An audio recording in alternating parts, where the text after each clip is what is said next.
Cheapest restaurants to eat in New York. In New York City, the word cheap has a specific connotation. There are others in other parts of the country, or at least on the internet, who will try to convince you that in their region, a $10 bribe can buy a complete house, college tuition, or a favor at the local town hall. Even though this is not the case, the five boroughs do have a higher cost of living compared to most other regions. In light of this, it is important to mention that satisfying cheap eats may be had in New York for $10 or less. In a city where it costs $5.50 merely to commute to work and back by metro, it might be a cheerless relief to find something to fill you up for a little less than twice that much. The return of some lightheartedness to the event is directly proportional to the degree to which the item in question genuinely satisfies one's appetite. Have a look at the following movie the next time you have to decide between purchasing a 4-bedroom house in Anytown, USA, or purchasing delicious slices, chopped cheese, fried chicken sandwiches, falafel, or tacos. After watching this film, you will know that you made the best decision possible. Number 5. A raucous rooster. The hospitality group Unapologetic Foods is responsible for more of the best restaurants in New York City than the majority of other operators ever managed to open in an entire food and drink generation. The best new establishment to open in 2017 was Dhamaka. Atta Indian Canteen received the acclaim of a comparable nature in 2018.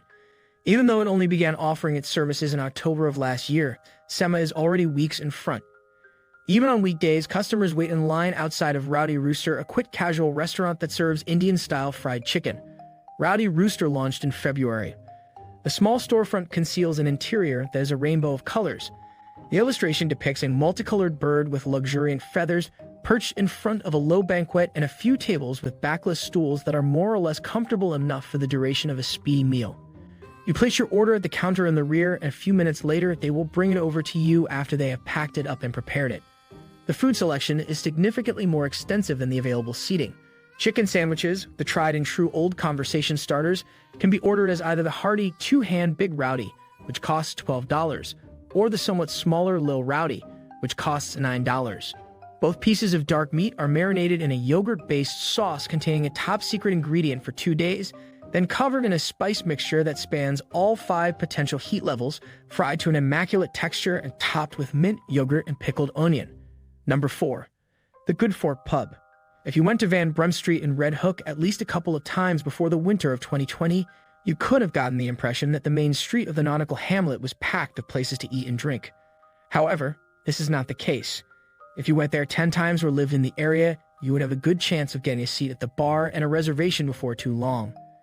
The seemingly endless supply was a little bit of a smokescreen, but the vast majority of the available alternatives were really solid. The Good Fork, which was located at the bottom of a brick walk up a few blocks down from the water's edge, was one of the better options available. The Good Fork was established in 2006 by Chef Sohee Kim and her husband, Ben Schneider.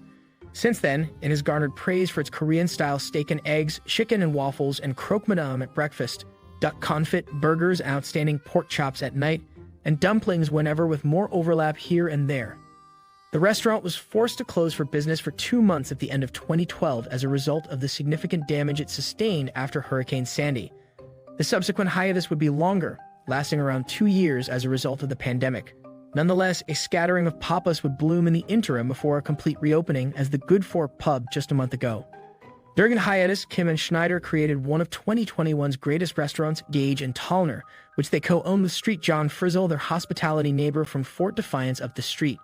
Kim and Schneider also own the lively Korean BBQ restaurant Cum Karaoke Bar Insa, which is located a few miles away. Number 3. B&H Dairy. This historic lunch counter, which has been located in the East Village since 1938, spans an area of 400 square feet and is currently managed by a Polish Catholic and an Egyptian Muslim. The original Jewish immigrants who established the business have long since lost control of it. However, the small restaurant continues to offer the kosher dairy foods for which it has long been renowned. These include a changing range of outstanding hot mushroom barley, split pea, and cold borscht cucumber soups, as well as pierogi that can be boiled or fried and packed with cheese, potatoes, or sauerkraut and mushrooms. And a bake and doubles comes in second place. This Bed-Stuy institution is known for 2 things in particular: doubles and, you got it, baked goods. The first option is a sweet and sour tamarind sauce that is drizzled over a fried dough bun that is carried in one hand and filled with fried salt fish or sand shark. And what about the second? To put it simply, doubles are the most enjoyable $1.50 that you will ever spend. The foundation of these traditional Trinidadian appetizers is a deep-fried flatbread, also known as bara, which is wrapped around a flavorful potato chana stew. Remember to bring an extra supply of napkins as a side. Number 1. Pata paplin. Some foods like a bowl of boat noodles do not require a translation to be understood. At Pata paplin, I was unable to read the menu, so I just pointed in any direction and ended up with a dish that would immediately win me over. It was a steaming bowl of soup that had been heightened by the scarlet pig's blood, and it had silky rice noodles, chunks of ground pork, a slice of liver, and a dusting of herbs on top. It felt like I was in Bangkok. Instead, I found myself in a bar in Elmhurst, Queens, which is frequently referred to as the Thai town of New York.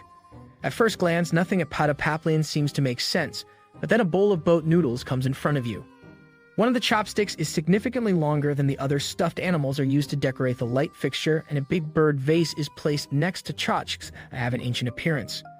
A few things you ought to be aware of before we begin.